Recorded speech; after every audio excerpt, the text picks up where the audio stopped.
Today on the Winning with Shopify podcast. In 2025, paid ads are going to continue to go up. There's going to be interesting political stuff that happens, but that's not what this podcast is about. Thankfully, yes. Yeah.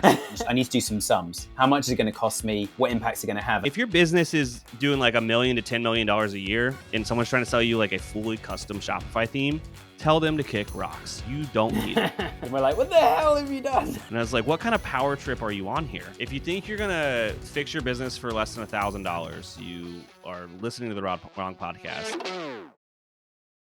Do you ever find that in your warehouse you have dead stock? You can't sell it, no one wants to buy it, and you can't get a refund on it.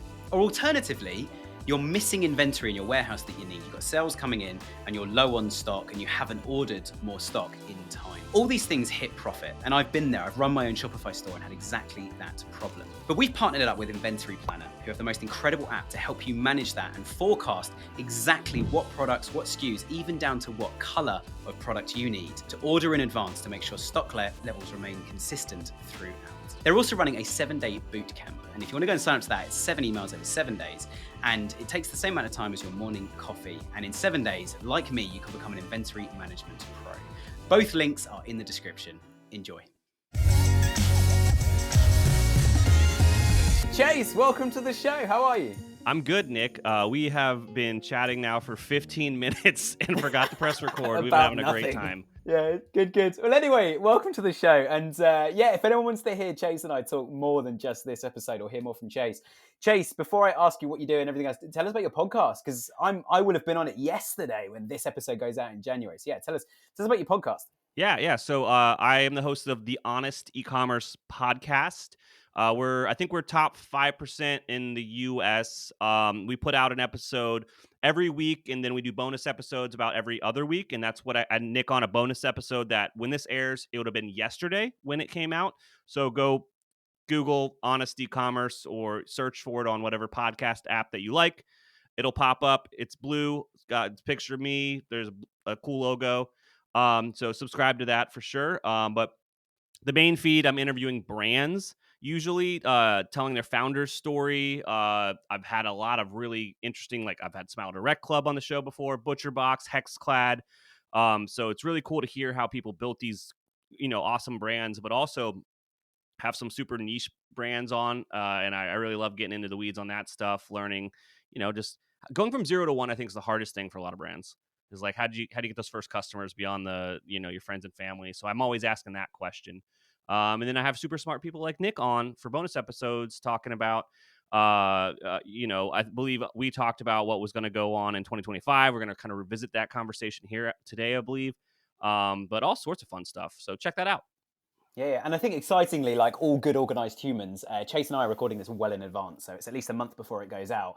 And when we recorded mine, it was nearly 2 months before that date in January. So when we recorded mine, we were talking kind of like predictions for Black Friday. When we're talking now, we are after Cyber Weekend we're talking hours, even less hours for you, Chase, because you're in the US. So we're talking hours after Cyber's finished. So let's kick off there before we talk about what people should be doing in 2025. How have you found Black Friday and cyber in general, sales in general? And I mean, caveat question, I'm throwing 20 questions at you here. How has the election also impacted that this year compared to previous years or compared to what might have happened otherwise? Yeah, to keep the answer just straight down the middle, there were a lot of merchants on everyone was waiting to see what was going to happen. And, some people are happy with the result. Some people are not happy with the result. But regardless, there was a result and they all learned, okay, we have to move forward. There's no reason to wait. So there was actually a lot of deals that we had on the table for projects for the agency that kind of waited until after that, and people moved forward because of it. Historically, money's pretty cheap during Republican presidencies. So I believe, I think the economy is going to do fine. There's going to be, interesting political stuff that happens, but that's not what this podcast is about. Thankfully, yes. Yes. But kind of once that happened, I think a lot of people shifted their gears and their focus. They're like, okay, well, that happened. Now we're focusing on Black Friday. Now we're focusing on Cyber Monday. And so it kind of was just like a weird kind of just like pause for a couple weeks there. Yeah, and I think it's been interesting in the UK as well that we had a budget where the government basically told us how much more tax they're going to charge in October. And a lot of brands were waiting for that before hitting the execute button. And it wasn't the budget we expected. The taxes weren't going up as much as we expected, but where they were going up was a bit unexpected. So with all of that, it took a little bit of time, I think, as well for retailers and merchants to actually catch up with like, okay, this has changed. I need to do some sums. How much is it going to cost me? What impacts are going to have? And I think consumers were doing the same as well, because we saw like a week or two where just nothing happened and then it bounced. Whereas I think when Trump was announced, the UK, whichever way people go politically, the UK economy bounced a little bit, and our government like stupidly took credit for it at first until someone pointed out, actually, no, just lots of UK investments are in dollars and the dollar has gone up. So our investments have gone up. The pound's actually come down, guys. And our main economy's like not done, is still bad. It's still not doing what it needs to.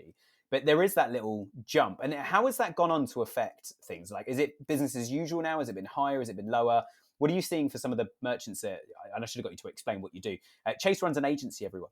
So helping build Shopify stores and working with e-commerce brands. But how have you guys found it? Like, what impact has that had? And was any of it surprising?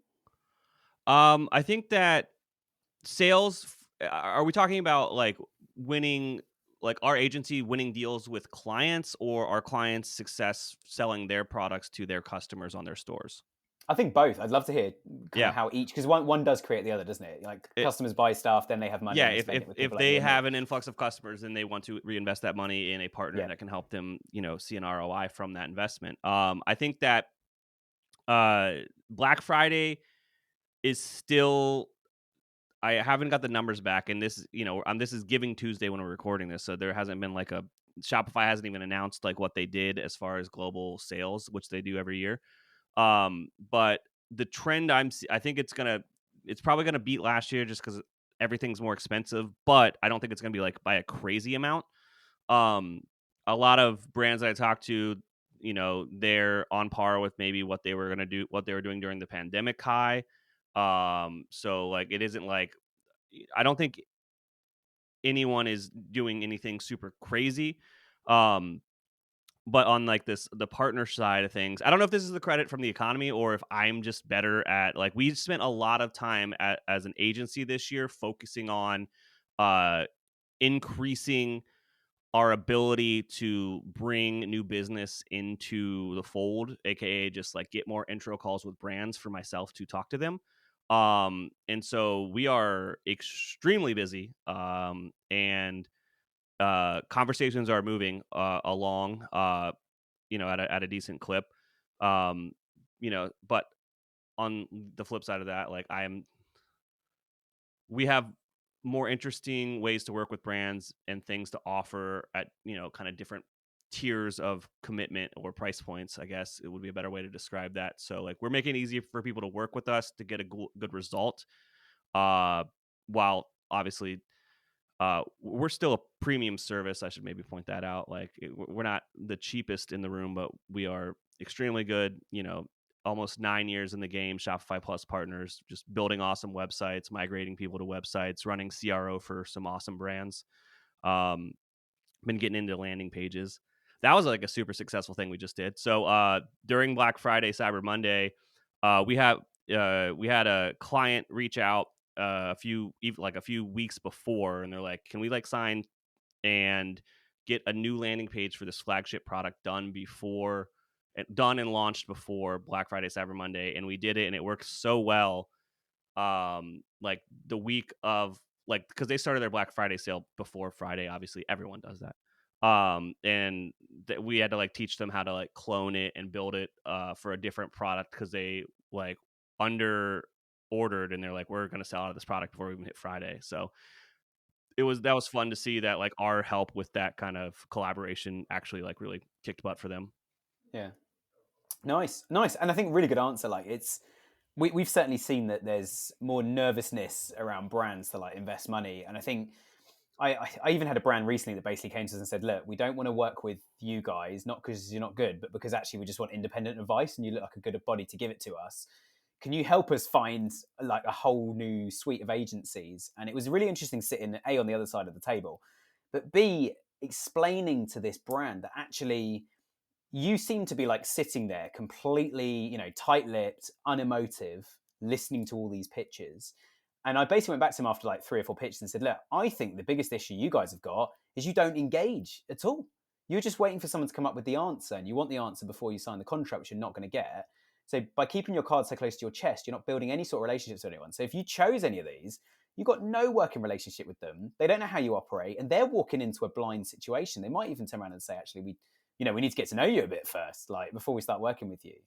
And so it was interesting, I think, talking to the merchant about like how to work with suppliers and how to get the best out of suppliers. And that really did start with like, when you get on the call, hey guys, thank you so much for your time. Like no merchant says that. It's like, cool, you're here to pitch, like show us the pitch. Thank you for your time. Welcome to this place. Like, do you want us to kick off and explain what we're looking for? Or do you guys want to show us what you think we need? Like, where do you want to start? And it way more open dialogue conversation. You'll get more from it. And I also like, don't go with a single partner that won't change the proposal during the proposal process. Like there was all these different things that I started explaining to them. And they were like, we just thought like agencies are the experts. They should know the answer. And it's like, no, every business is unique and there's so many nuances. Oh, and there's the also agency, not one answer. Yes. Yeah, absolutely. And so I actually went back and said, I don't think any of these pitches are right, but I think they're the right agencies. And I think you should go back and first of all, apologize. And secondly, say, can we do a Q&A with you? Just ask us lots of questions about the business. We'll be happy to share anything. And then come back with a revised pitch. And then it was like, okay, one was obviously a no. And then they were like, how do we choose between these three? They're all amazing. And I'm like, didn't they feel like different companies? The same humans in the room, same pitch, but they felt like three completely new agencies to the three you spoke to previously because you briefed them properly. It's like, this is what I need doing. And I ask brands all the time, like, you're looking for a new agency, like, what do you want to see happen? Like, where does it start? And I think caveating that into next year, like pivoting that into the big thing we need to talk about today, Chase, is like going into 2025, what do you think? Let's start with challenges and then we'll talk about like opportunities. But what do you think some of the biggest challenges to globally and US specifically, some of the biggest challenges merchants are probably going to come up against as soon as kind of everyone's recovered from Christmas? Yeah, I think that in 2025, paid ads are going to continue to go up because what are we going to do? It's the cost of doing business on that end of the spectrum. So they have you. It's the agreement that you have with them, right? So paid ads are going to go up. So merchants are going to look to increase their return on ad spend, which means lowering their cost per acquisition, right? And so that can happen in a million different ways, right? I already said before, like there isn't one way to do this. And so a merchant looking back on what happened during Black Friday, Cyber Monday, and the Christmas holiday, some things they want to look at would be like, did they get a bunch of customer service complaints about their website because things were broken, right? What does that tell you? Maybe you need to invest in a new experience, right? You can look back at your conversion rate on specific landing pages or offers. If you don't have a landing page strategy, that might be an amazing thing to invest in Q1. The performance of your website. We're obviously a Shopify agency through and through. Anything we build is on the Shopify platform. But if you're on like some bespoke platform or some legacy platform and you're thinking about making a move to Shopify, do it in January. Please start that conversation in January. If you reach out in October, I'm gonna say we're doing it next January because that takes time to do it right. You'll get a better deal actually in January, if I'm gonna be honest with you, because if we have to work harder, we're gonna charge you more. And not even me, like that's all agencies do this. Like if you put us under a time crunch, they're going to charge you more money. Yeah, absolutely. And we had one retailer years ago, 4 years ago now, quite a large brand in the UK, and we moved them to Shopify from Hybris.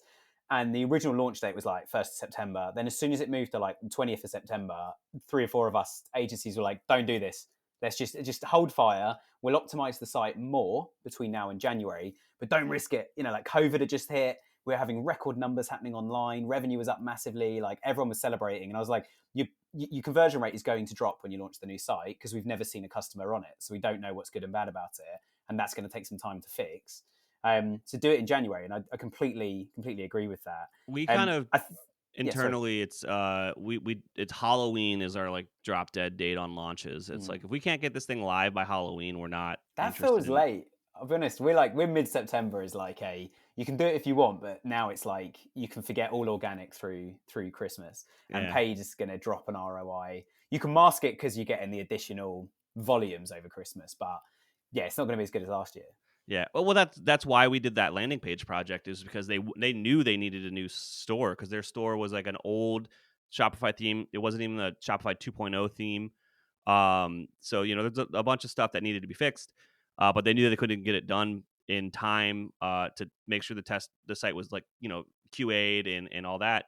So they just simplified their funnel, and they're like, this is going to be our Black Friday offer. We're going to build a landing page around this that follows the attention, interest, desire, and action formula, AIDA. And threw a bunch of cool stuff about their products on there. Awesome content. Collaborated extremely well with that client. They were super responsive, and we crushed it. That case study will maybe be live by this time. We'll see. Case studies. There's always like 10 to write, and they just sit in my inbox because there's always something more important, which is annoying. But that's what Christmas is for. When everyone shuts down, it's like, I'm going to write some case studies, catch up on accounts, and I'll be ready for January. Exactly. And then I'll start queuing it all up again for next Christmas. You mentioned there's always site something experience. to do. I got a question for you about that. As an agency owner, there's always something to do. My North Star is what is the closest to the money, and that's what I'll focus on. So it's always finish that proposal, or call that client, or annoy somebody if they owe us money. It's like it's all like what is the closest to the money is kind of usually what I'm focused on when I have that long to-do list. Yeah, the way I've done it is I did a survey a while ago. I used an app on my computer. I can't remember what it's called now, but there's loads out there, like a productivity app. I also did a survey with this it's like psychologist person. I did 2 hours with them. And interestingly, they made me do an hour before lunch and an hour after lunch. I'm way more productive in the morning than I am in the afternoon. So all that like extra stuff happens after 3:00. I'm recording this. It's currently 4:30 in the afternoon here in the UK right now. And I'm doing this because I'm an extrovert, so having conversations with people keeps my brain awake. And as soon as I realized this, I was like, right, 2 till 3, it's just crunch time. Get on with simple tasks that just need to get done. Eventually I've got a virtual assistant. I'm thinking of getting a physical personal assistant who'll be in the office 5 days a week. I'm not going to talk about it today, but there's a whole concept I've been reading about recently called sweating assets. And I think a personal assistant could actually run 2 or 3 sidelines of revenue for us without any additional cost. I would need that personal assistant there anyway, like hiring out equipment and other random stuff. And this studio I'm sitting in, hire this out. It doesn't cost me anymore, but if I could make an extra £2,000 or £3,000 a week, like great, I've just made a load more money. And I just have to have the same assistant who will do all my PA stuff for me, does that. So in the morning, that is my thinking time. That's when I call clients. That's when I sort out proposals. I prefer pitching in the morning, unless it's a US brand. It has to be at 4:00. 3:45, I'll be doing press ups, star jumps, like just get my blood flowing again, because I get tired and then I wake up again about 6:30, 7:00 in the evening, super productive in the evening, but I hate working out of work hours. So for me, it was about like that schedule. I'm not disciplined with it, but as soon as I feel tired or I feel stretched or I feel like I can't think straight about stuff, I literally just look straight at my diary and go, all my stuff's at the wrong time. So like 7 a.m. until about 1 p.m, mega productive. If I've got a really tough day, no breakfast. The adrenaline kicks in without breakfast and it gets me through. And then eat something healthy at lunch, because if you eat something bad, it turns to fat. So I've been reviewing all these things to make myself more productive. And also, like, if you feel yourself doing a job that you shouldn't be doing, and this is irrespective of agency or merchant or whatever, get someone else to do it. Like, I know that comes with a cost, but challenge, does it need to be done? And if yes, someone else needs to do it. So actually all my finance, invoicing, everything else, I just get a report and I designed that report myself. I know exactly what's going on. It comes in every week. I know exactly where the business is. I know who to have conversations with. I know when to flag stuff. I know when everything's fine. And I can know that in 60 seconds, which used to take me probably like half a day a week just doing billing and stuff. So it's not easy, but I think as in an e-commerce brand, the question I always get from clients is and you mentioned about like going from 0 to 1 is always the hardest bit, getting out the friends and family. The other question I get a lot is, when do you hire your first person? And I always flip on my head saying, it's not when, it's what are they going to do? Like, if you just wanted to send products out, is it cheaper to get a warehouse to do that for you? If it's to run marketing, don't bring in someone to fix all your problems. If marketing's not working, there's a business problem, because marketing should be not simple and easy, but it should be easy enough to start getting some traction and go, look, we're at 4-1 and need to be at 5, and then bring in an expert or someone internally or an agency, they'll get you from 4 to 5. But getting you from 0 to 5 is a lot harder. And and there are some of our clients that are like below profitability. And it's like, I'm literally asking the questions like, you're selling the wrong products to the wrong people at the wrong time. So I know it's quite a long answer to Well, no, what I sounds like quite a that simple answer question. because But the client that just came back to us, we've got a close personal relationship with them because he actually worked for us for a long time. And then he kind of moved on with his life. And that's why you don't burn bridges with people, everybody. And you all your ex-employees are ambassadors for your 100%, agency. So anyways, 100%. I was connecting with him probably around a year ago this time and just asking him how he was doing at his new agency. And he said something that really resonated with me, which was a lot of brands trying to solve product problems with marketing. Yeah. Yeah. I read a client's, sorry, I say client, we were pitching to them, and we ended up pulling out saying, I'm sorry guys, if you're not willing to fix the product problem, then actually we can't solve your marketing problem. Like, and they were offering us really good money. They actually, when a client dictates the budget and you're always like, that's a bit high. Like we can take that money, but we want to give you more for it. Like it's a bit high. I know it's a terrible business decision to say that, but we're quite honest. We're very profitable at what we do, and we don't need to be any more profitable than that. And that's, as you say, like stay on good terms with people. What goes around comes around. But yeah, whenever a client dictates the budget, it tends to be a lot higher, or it's like nothing. Yeah, But there's no sometimes middle they're ground. going like, It's you're never. yeah. I've never been on a conversation where I was like that. That's pretty right. That's probably what you should do. Yeah, absolutely. And like when you say someone like, and here's a good question, I guess, for you. Looking at next year, you mentioned about site experience. Our partners at Seguno have released a brand new app for Shopify, and it's called Shopify Connect for Canva.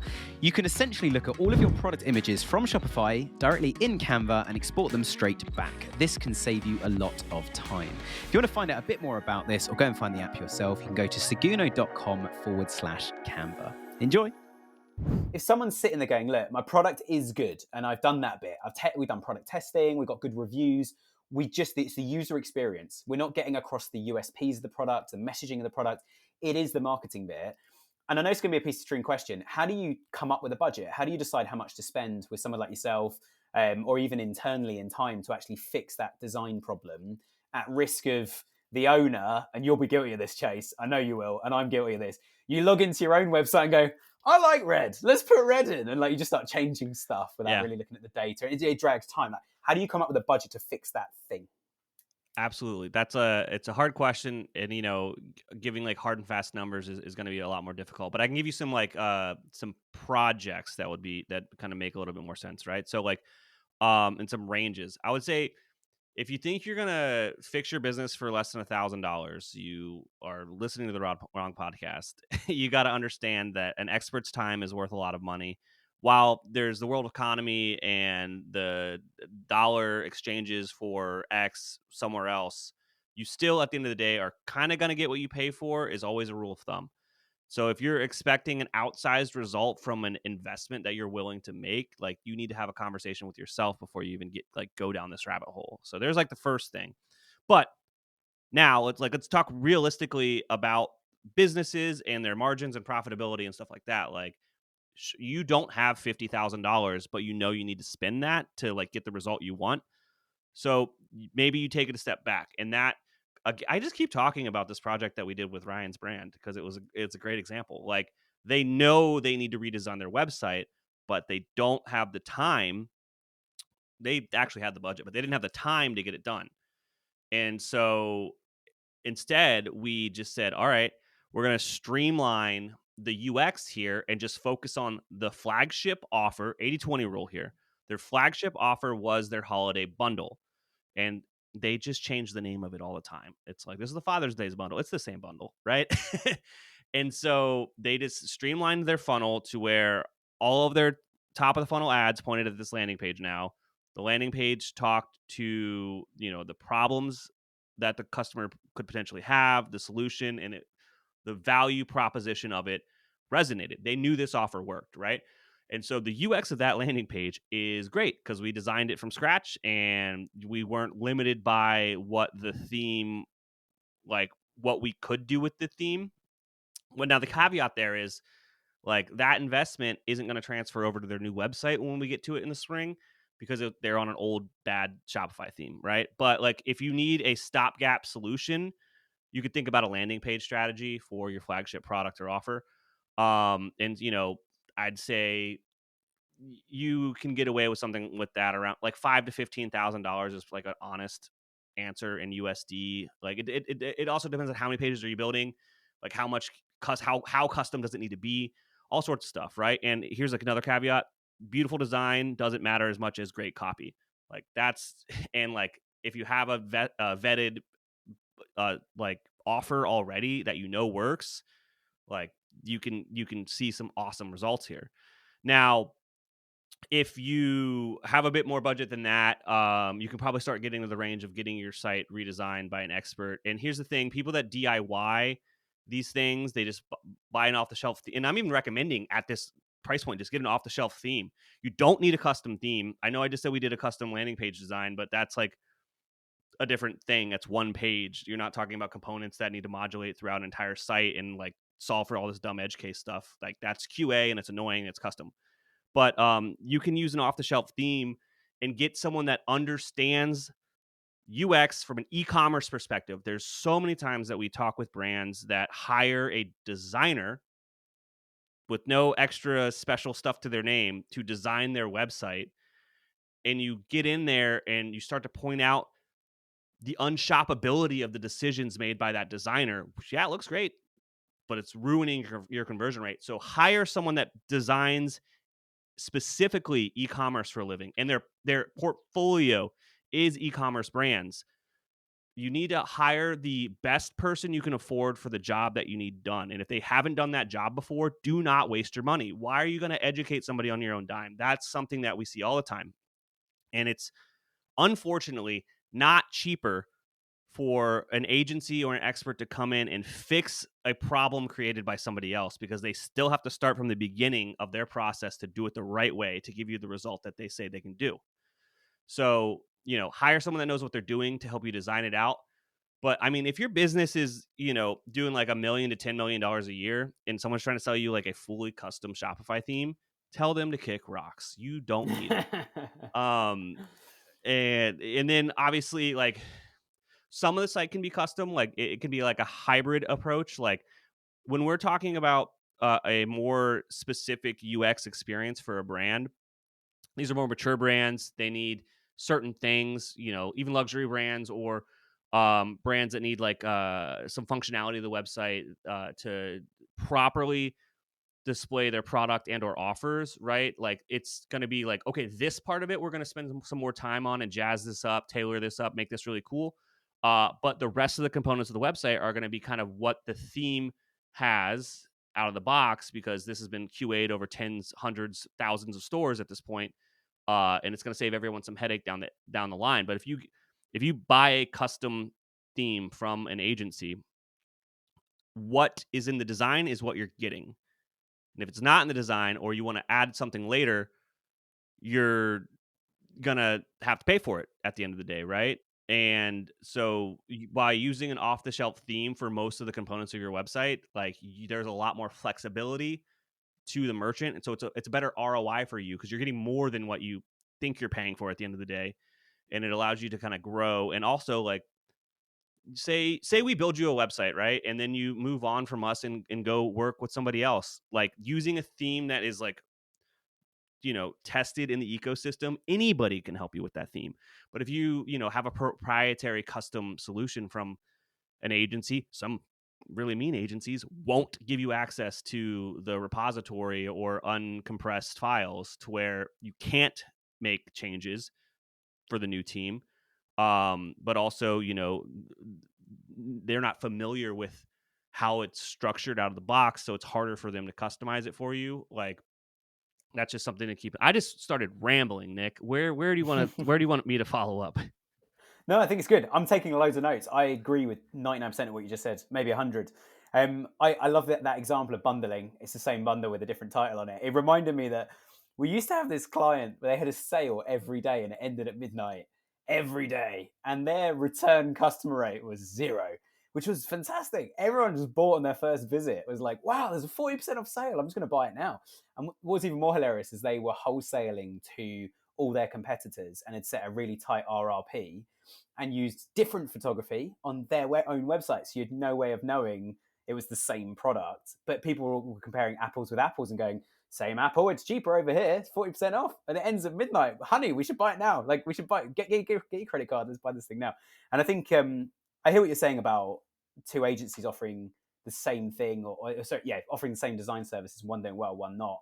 I think the key for me with designers, and there's 3 designers in particular that we work with, 2 of them are developers, and one just designs the brand and the logo and does not want to touch anything else.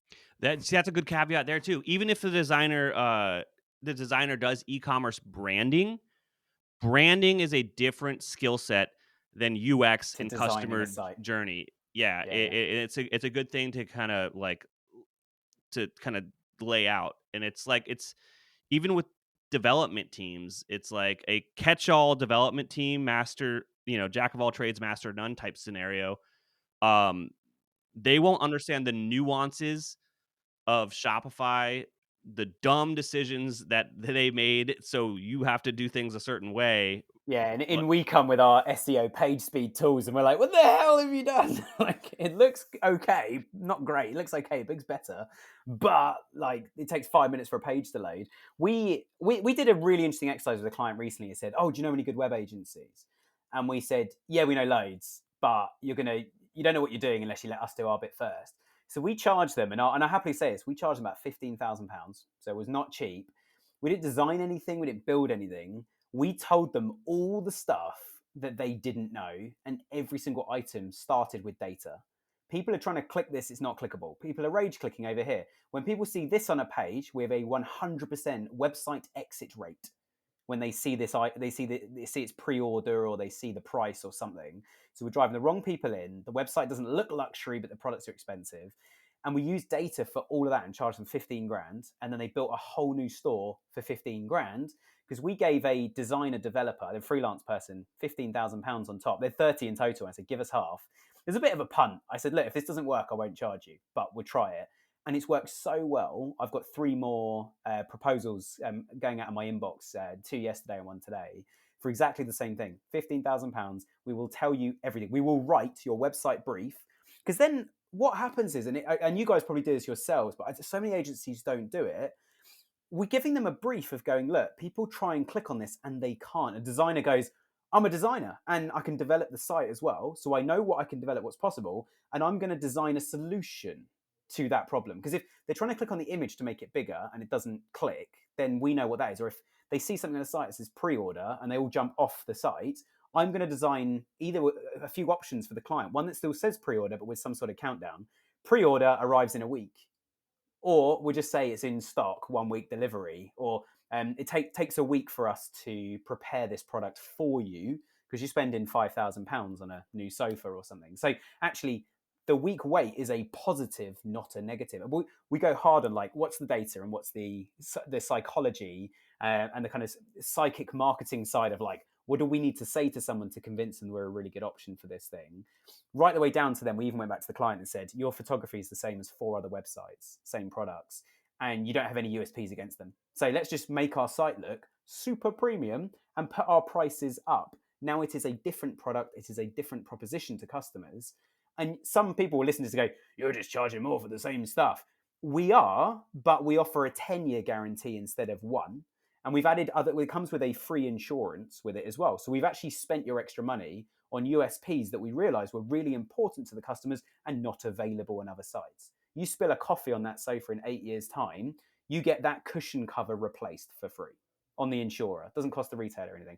That's what your extra money pays for. Would you like to buy it or not? And with a picture of a young child holding a juice bottle heading for the sofa, and you're like, that kid's going to drop blackcurrant juice all over that sofa, and it's a cream sofa. I mean, you're an idiot for buying a cream sofa with kids. Let's not beat around the bush on that. But I think it's that 15 grand basically built the website brief. And then the designer went, oh my gosh. The designer actually came back to us and said, like, I don't know if all my clients could afford 15 grand. Do you have a light version? Because like, I'd love to have this in every brief forever. You've done all the hard work. I don't understand the analytics as much, but I can design solutions if you tell me what the problem is. But my issue is most clients say, we don't like red, we want blue, or we think our branding's a bit aggressive. They've not asked anyone, they've not checked any numbers. They just think it's a bit aggressive, so make it a bit more passive, and they change it, and conversion rate goes down, and they're like, oh, can't be the site, it looks way better. And it's like, well, it was. That was the change. So like, I think it's about doing things really smart rather than just going on gut feel. I think that all of the stuff you're saying about like building, like to distill it, like you're talking about like, heat maps and analytics and all that stuff. It's like, that's my favorite because it changes the conversation. Like you were just saying like, oh, like we made this change because just like out of gut, or there's like some decision maker that wants to make a decision out of without any data to back it up, right? And there's a lot of reasons why people make choices, but it's so much easier to say that's not a good choice because here's the data that shows us why, versus And it's that's fascinating watching their reaction when you put the data that's not in a front good of them. choice because we are the experts and we would never let you make that choice. Like, because people will pay $100,000 to hire an expert and then disagree with them. And I was like, what kind of power trip are you on here? Yeah, I won't name any names. If you're listening to this, you know who you are because I've told you this, as in some of our clients. Cool. Last question for today, Chase, and I'm going to drop you right on the spot here. All right. What is the number one thing or a really important thing that you think merchants almost unanimously, before they come and work with you or I, what is like the number one thing that's always top of mind that they're not doing well, and going into 2025, fix this thing? Like maybe not unanimous, but almost everybody's making the same mistake. What is that mistake, and how do you fix it?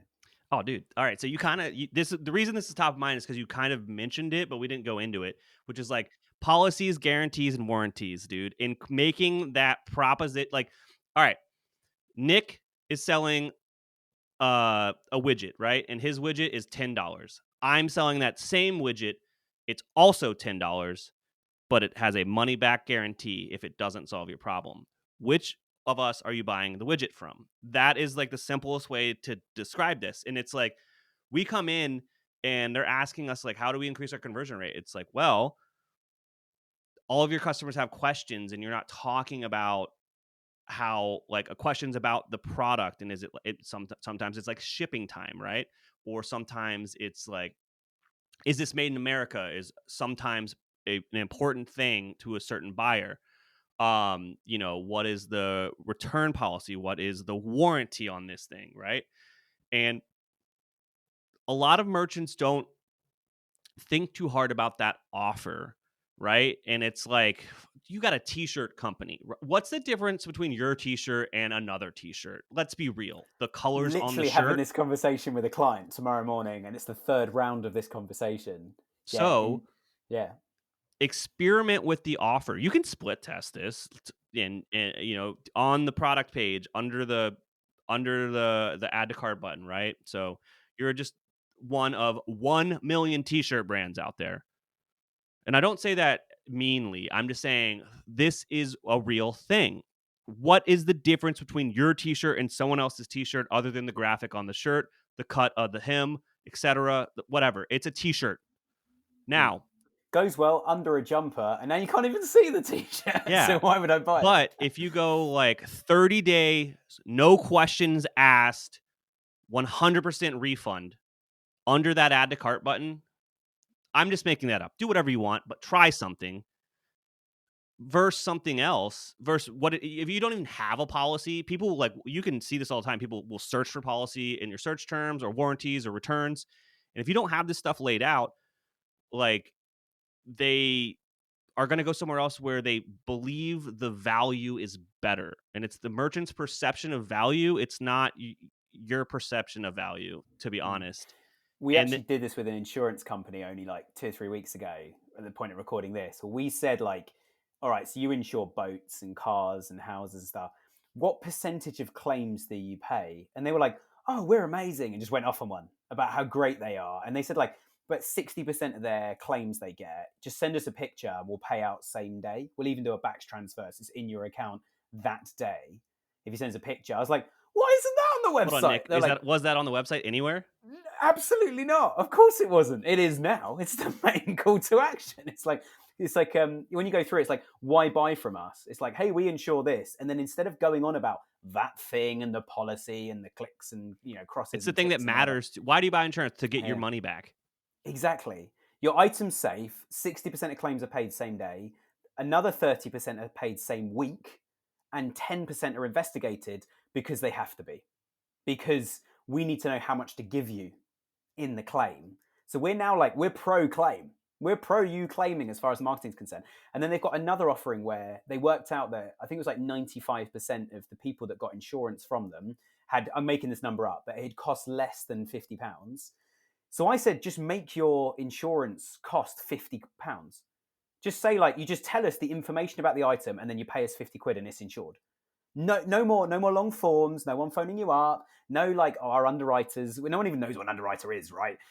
Our underwriters are looking at crap and they're just kind of making it up and coming back with some numbers and a million more questions. And this is going to take forever. It's like, buy £50 insurance right now.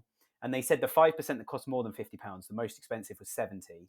They were worried initially, how is everyone going to need a 70 or £80 policy and it's only going to cost us 50?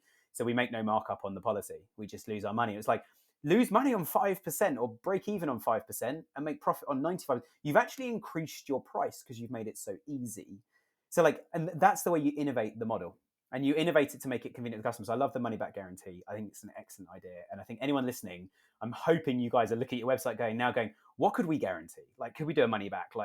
And it'd be interesting as well. You can, as you say, you can test it. Just do it for 10% of your customers and just tag those customers going, they got version B of whatever. Or if they come back to you and say, I want my 30-day money back guarantee, you know how many have come back. And we've actually had brands before go, the more confident you are in the product, the less returns we get. So you put a money back guarantee on it and less people return it for the money back guarantee than before we offered the no questions, no quibble money back guarantee. And we'll cover the delivery cost back. More people did that because it was I don't know, maybe I should buy. Because of the confidence, you receive the item going, it must be a good item. Yeah, they're so confident about it. It's your perception of it also increases. A great book to peruse about this is $100 Million Offers by Alex Hormozi. He talks about the concept of value stacking. It's kind of written more from an agency / coaching perspective, I guess, but you can take these same things and apply them over to e-commerce. Yeah, absolutely. Well, look, definitely check out the book, guys. And Chase, just before we go away, those 3 things again.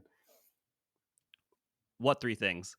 I wrote 2 of them down. Policies, guarantees, and there was a third one. And warranties. Yeah, policies, guarantees, and warranties. Yeah, those are the things that merchant that's just, you do that as a merchant. Do some homework. Come up with your first iteration of that offer, and then have someone run a split test on your PDP, on your best offer page, etc., and see what happens.